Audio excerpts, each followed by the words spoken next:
The problems in public higher education are too complex to solve alone to make change and meet the pressing needs of today and tomorrow. That's why the Rep4 Alliance was created. The Alliance is a powerful network of diverse institutions of all types: research, regional systems, HBCU, HSI, and community colleges. These forever learning leaders, along with the key technology partners, seek new insights from students, particularly those that higher education is failing, giving them voice, tools, and the support for the betterment of all, and to set the stage for them to soar. The Alliance works together to guide learners along their transformative journeys, provide expertise, test prototypes, implement ideas, and work together for meaningful change.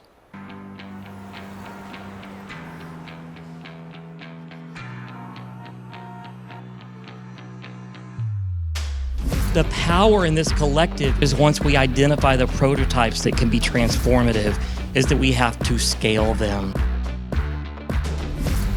This will change the landscape of how we do things for our students. It will change the landscape of education, of how we prepare teachers for education.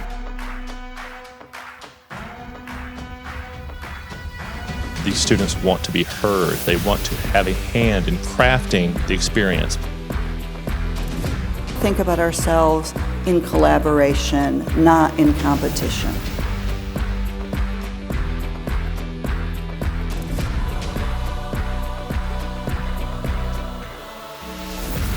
How to be a living ecosystem, not just with our students in our institutional structures, but with one another. To empower the possible.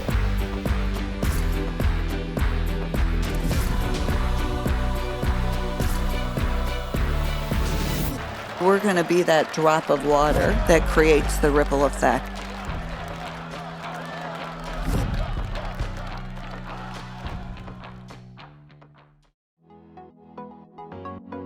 We're excited to work collaboratively among SHIP and among our partner institutions.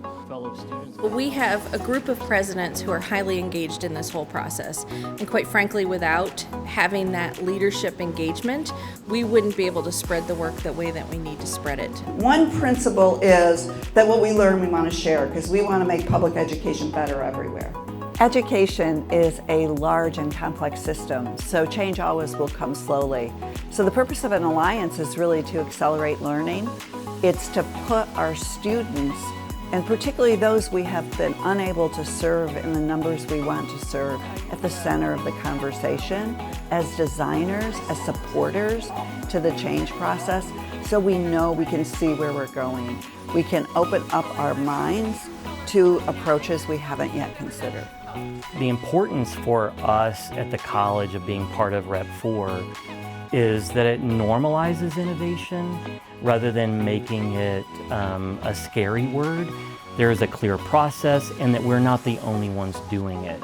The system joined Rep4 because it's an incredible opportunity to work with leaders across the nation in transforming higher education to be more attuned to the needs of our students. Youth, no matter where they are, whether they're in the South or the West or in the Midwest, there are common issues that they're concerned about. And this alliance is fostering partnerships or collaborations that are allowing us all to come together to solve these challenges. And we've got to think about how to be a living ecosystem, not just with our students in our institutional structures, but with one another. Instead of thinking of ourselves as being in pitched competition, like competing for students, because we hear these narratives all the time. How are we evolving together to serve our students better? We have an advantage because we're learning about the student voice now before the beginning of the semester. And we're able to spend proactive time with these students before they become busy with classes and engagement activities and all the things that go on at the beginning of the fall semester. These are campus-wide, courageous conversations that need to happen, especially when you're wrestling with things like diversity, equity, and inclusion, and resilience. How are we tackling these issues? And if you don't have that leadership involvement, we're not going to get as far as we need to with them. We're thinking about social mobility. We're thinking about strengthening community. We're thinking about the empowerment of students, their families. It's going to take all of us working together to achieve that. Rep 4 allows us the opportunity to connect with those peers and colleagues and hear what they're doing, how they're addressing these issues. And as we're thinking about where we sit in the country, in different areas of the country, we understand that those challenges and struggles are very similar. Getting together with folks from the other schools has been fantastic. Again, to learn about what they do, how they're approaching things, the differences in their students and their regions within the country. That brings a lot of value to the diversity of the project in and of itself. As a chief academic officer, I now have a bigger network of other chief academic officers.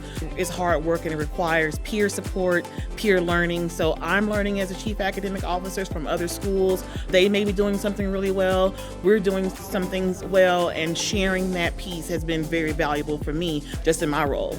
We have commonalities, but we really have unique situations. And I think what Rep 4 is doing is allowing us to address our unique situations without creating this strict formula that we must follow.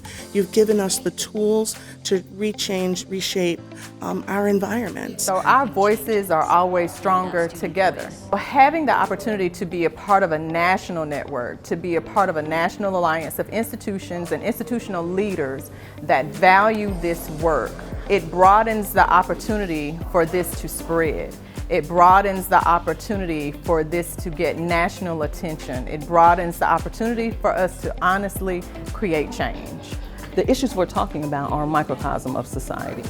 And if we value our young people, then we really need to be using their issues and applying themselves. Working with the other institutions, we are institutionalizing this. We're scaling it so that we impact more students. So the more number of universities and colleges participate in Rep 4, the greater will be the learning curve and the faster we will get to serving our student populations better. We know change isn't linear. We know that it will situate differently in different contexts. So the purpose of the Alliance and its regionality and anchoring all sorts of regions, all sorts of institutional types, is to be able to see how change situates within various institutions. And so none of you have been through this experience before, but all of you are able to provide a level of support for each other. There are a lot of people designing for education and doing really good work, doing empathy interviews, trying to understand student experiences, and that's great, and really good stuff comes from that. What Rep 4 offers differently is training the students to do the empathy work so that it's not just coming out with great solutions and great opportunities for the educational redesign, but it's giving these students, hundreds of students, the skill set to be able to bring that energy, the design skills and the prowess, all different spaces. It's not students at the front, faculty on the other side, whether it's students talking to faculty or faculty talking to students, but having it integrated. When faculty joined them for an afternoon of discussion about these recommendations, faculty reported that it really helped enhance their understanding of students because there wasn't an evaluation as a part of it. They were there to really listen to students, not to help them through their course, but to really help students through the college experience. So we already know that faculty are taking those suggestions to heart and looking at spreading that across our campus. Systemic change has to happen at the course level because that's where their academic success sits. Their sense of belonging can be enriched if they feel successful academically. For equity, community, change, and learners, and that's what we're about. We're about, that's what Rep 4 is about, is having your student voice to talk about change and how we can impact the community and make a difference. We think about how we draw in employers. For example, we have a great grocery retail chain in the region, and they have high school students involved. So how do we wrap our employers and their employees who fit the model of student that we're looking to engage with? How do we draw them in and make them part of it? Right, so everybody's part of some community, and many times many communities, and that includes businesses, people who work at businesses, people who are going to be patrons of your business. All of these things are really important aspects of a community. For that, we need people coming together to solve community challenges. All of us are public institutions, which means that our mission is to serve our states and our regions. And so by understanding our communities better, we'll become better institutions and we'll be able to make a greater impact. If we hone in on the regional networks and think about the ways in which we are going outside the walls of K-12, we're going outside the walls of post-secondary, who are traditionally both siloed institutions, and being able to bridge together, that's dynamic. That's game-changing. The possibilities are exponential when we are able to collectively come up and bridge these ideas. The students found the solutions. Now we just have to take those solutions and make a difference in our universities, which ultimately impacts society. I'm telling you, some of the things that the students have come up with, we really need to listen to bring about change. This cohort of institutions, as disparate as we are, as representing different parts of the country as we do, all of our students and all of our communities can galvanize the individual powers of our institutions to a greater impact collectively. And as the future of higher education, you're going to help shape us to be better. We don't really know where our impact's going to be. We can continue to grow on these ideas that we spread and share, but just like TED Talks, they spark other ideas and other communications. And I really think that's what Rep 4 to me is. It's that model of taking an idea and spreading that idea, not just within our campus, but across campuses and across other institutions. If I were to see this in 10 years, my hope would be that we've created prototypes that are actually institutionalized, that we have a broad spectrum of ideas and solutions and strategies that were grown out of the minds of the students, and that change is actually taking place based on the prototypes and the ideas and the solutions that students created. So Rep 4 today is a drop of water that's creating a ripple effect. We hope it will create a movement for student voice in education. We hope that more will join us, individual students from all over the globe who will come to have this empowering experience and take control of their lives, and more institutions will see this as a framework for helping them to move through the changes they need. We have enough information to know what it takes to bring about change. We've got to invest in it, and I think this alliance is on that road to doing it. It's giving voice, it's giving power to the voiceless right now. We're on the right trajectory.